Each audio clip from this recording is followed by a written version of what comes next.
हरे कृष्णा, राधे राधे। तो भक्तों, आज हम आपको लेके चलते हैं बरसाना धाम की यात्रा पर। तो सबसे पहले बरसाना धाम की रज को प्रणाम करते हुए हमने अपनी परिक्रमा शुरू करी। जिस प्रकार वृंदावन में परिक्रमा की जाती है, उसी प्रकार बरसाना धाम की भी परिक्रमा है। परिक्रमा के रास्ते में आपको बहुत ही सुंदर सुंदर स्थानों और मंदिरों के दर्शन होंगे। तो ये है साकरी खोर। कहते हैं ना, प्रेम गली अति साकरी, यामे दोना समाई। तो ये वही रास्ता है और ये वो शिला है जिसमें भगवान श्री कृष्ण ने दूध की मटकी फोड़ी थी। आज भी इस शिला में दूध की सुगंधी आती है। तो यहाँ हमें एक ब्रजवासी इस शिला का महत्व समझा रहे हैं और सच में इस शिला में आज भी दूध की सुगंधी आती है। तो जब कभी आप बरसाना धाम की परिक्रमा करें, इस स्थान पर जरूर आए।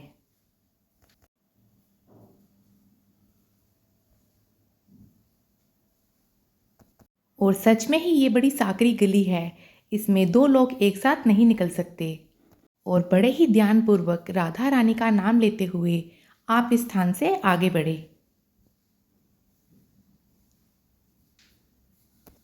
इसके बाद हम आ गए एक ब्रजवासी मैया के घर मधुकरी पाने। मधुकरी का अर्थ होता है ब्रजवासियों द्वारा दिए गए भोजन। तो यहाँ मेरी बेटी की बहुत ही इच्छा थी कि हमें ब्रजवासियों की मधुकरी मिले और सच्ची में ब्रजवासी बहुत ही अच्छे होते हैं। हमने पहला ही दरवाज़ा खटखटाया और उन मैया ने हमें अंदर बुलाकर मधुकरी दी, जिसे हमने बैठकर बड़े ही प्रेम से पाया। ब्रजवासियों से मधुकरी पाने का अर्थ होता है ठाकुर जी और राधा रानी से प्रार्थना करना कि हमें भी आने वाले किसी न किसी जन्म में अपने ही ब्रज में रख लेना। तो बहुत ही स्वादिष्ट ये प्रसादी पाने के बाद हम अपनी आगे की यात्रा की ओर बढ़े।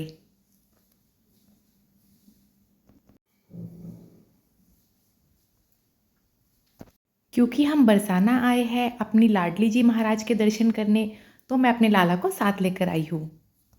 क्योंकि ऐसा हो ही नहीं सकता कि लाला राधा रानी से मिले बिना रह सके, या फिर यूँ कहूँ कि बरसाना धाम तो हमें लाला ही लेकर आए हैं। इसके बाद एक स्थान आया पीली पोखर या प्रिया कुंड। कहते हैं इस स्थान पर राधा रानी ने अपने मेहंदी के हाथ धोए थे और यहाँ का जल मेहंदी के रंग की तरह हरा हरा ही है। और फिर हम राधा जी का नाम लेते हुए अपनी आगे की यात्रा की ओर बढ़े। आगे कुछ देर चलने के बाद एक बड़ा ही प्यारा मंदिर आया, दान बिहारी जी का मंदिर। कहते हैं यहाँ पर श्याम सुंदर ने चूड़ी वाले का बेस बनाकर राधा जी को चूड़ियाँ बेचने आए थे और उनके दर्शन करने। तो ये देखिए अब ठाकुर जी और राधा रानी के दर्शन। तो ये है लाडली जी के मंदिर से पहले आने वाला एक मंदिर, जिसका नाम मुझे अभी बिल्कुल भी ध्यान में नहीं आ रहा।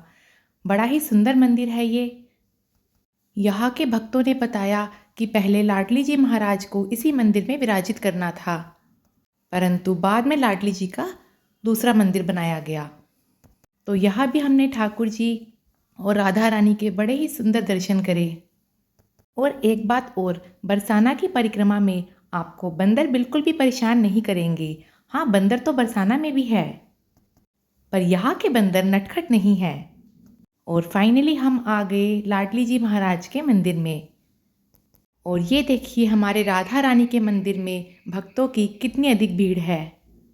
भक्तों की भीड़ बहुत ज़्यादा होने के कारण मैंने राधा रानी के दर्शन सामने से नहीं करे, क्योंकि मेरे साथ लाला भी थे और बच्चे भी, तो मैंने दूर से ही उनके दर्शन करे। और राधा रानी के दर्शन करके हमारे बाल गोपाल बहुत ही ज़्यादा प्रसन्न लग रहे थे।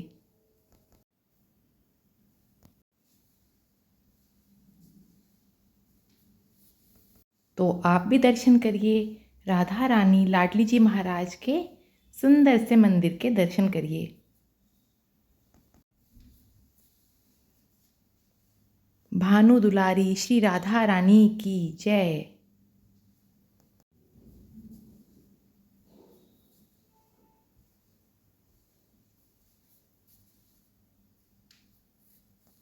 तो धीरे धीरे दर्शन करके भक्तों की भीड़ थोड़ी कम होने लगी और फिर मैं थोड़े पास गई। और हमने बहुत देर तक अपनी राधा रानी को निहारा। बरसाना धाम तो राधा रानी की बहुत बहुत कृपा हो तभी भक्त पहुंच पाते हैं, और यहाँ पहुंचकर दर्शन करके मन इतना आनंदित हो गया कि मैं क्या बताऊँ। तो ये दर्शन शाम के थे। शाम को दर्शन करके हम वापस आ गए अपने होटल में। और बरसाना धाम में जो कीर्ति मंदिर है, बिल्कुल उसके अपोजिट ही हमने होटल लिया था। तो हमें ये होटल से ही देखिए आप बाहर। और बच्चे भी बहुत ज़्यादा खुश थे, इंजॉय कर रहे थे। तो ये देखिए बरसाना धाम में लाडली जी महाराज जी के मंदिर के पास ही रास्ते में हमने लगवाई थी ये मेहंदी। ये स्टैम्प वाली मेहंदी है। ऐसी मेहंदी आजकल तो मिलना मुश्किल ही होता है। ये हम अपने बचपन में लगाते थे। तो मुझे ये मेहंदी लगाकर बहुत अच्छा लग रहा था। और यहाँ मेरी बेटी दिखा रही है होटल के हर रूम के बाहर कितनी सुंदर सुंदर फोटोज़ लगी हुई है। तो हमें जो रूम मिला था उसके बाहर लगी थी राधा रानी जी की फ़ोटो। थोड़ी देर बाहर टहलने के बाद हम आ गए अपने रूम में। और बरसाना में भी हमने जो होटल लिया था वो बहुत ही नीट एंड क्लीन था, बहुत ही अच्छा रूम था। और रूम की विंडो से ही हमें कीर्ति मंदिर के दर्शन भी हो रहे थे। तो ये देखिए ये रूम कितना अच्छा है, बड़ा है, काफ़ी स्पेस है इसमें। एक फैमिली के लिए तो ये इनफ है। तो रूम में कुछ देर आराम करने के बाद हम आ गए कीर्ति मंदिर। क्योंकि ये हमारे होटल के सामने ही है तो हमें यहाँ आने में बिल्कुल भी समय नहीं लगा। और रात में यहाँ की लाइटिंग देखकर तो दिल कर रहा था जल्दी से हम यहाँ पहुँच जाए। जैसा कि हम सभी जानते हैं वृंदावन में प्रेम मंदिर है और वो जगत गुरु ने बनवाया है। ठीक वही उसी लुक का ये मंदिर भी जगत गुरु ने ही बनवाया है। पर यहाँ पर कीर्ति मंदिर है क्योंकि ये राधा रानी की मैया को समर्पित है। इस मंदिर में कीर्ति मैया राधा रानी को अपनी गोद में लेकर बैठी हुई है, पर मंदिर के अंदर फोटोग्राफी मना थी। तो बहुत ही सुंदर दर्शन है अंदर। तो आप जब भी कभी बरसाना धाम आए तो लाडली जी महाराज जी के अलावा आप कीर्ति मंदिर में भी ज़रूर जाए। तो यहाँ रात में लाइटिंग इतनी सुंदर लग रही थी और दर्शन करने में इतना आनंद आ रहा था कि मैं क्या बताऊँ। और ये देखिए सुंदर सुंदर राधा रानी की झांकियाँ भी बनाई हुई है। यहाँ एक कमल के फूल में राधा रानी को विराजित किया हुआ है। छोटी सी राधा रानी कमल का फूल खुलते ही ऊपर आ जाती है और जब ये फूल बंद हो जाता है तो उनके दर्शन अंदर छिप जाते हैं। बहुत ही ज़्यादा प्यारी झांकी लग रही थी ये।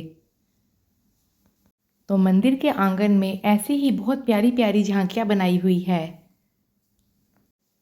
जिनके दर्शन करके आपका मन भी आनंदित हो जाएगा। राधे राधे, जय श्री कृष्णा।